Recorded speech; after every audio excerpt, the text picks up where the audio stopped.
Racing agent for peer crumble, not egg-free.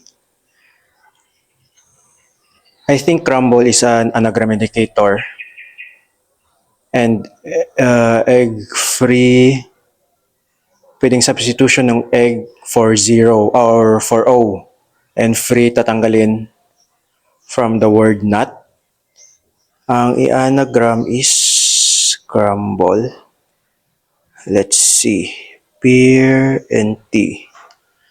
Okay, so i-anagram si peer.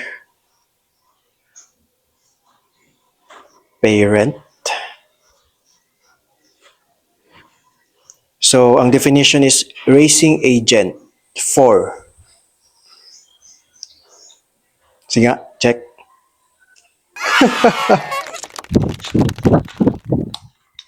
Bakit agent?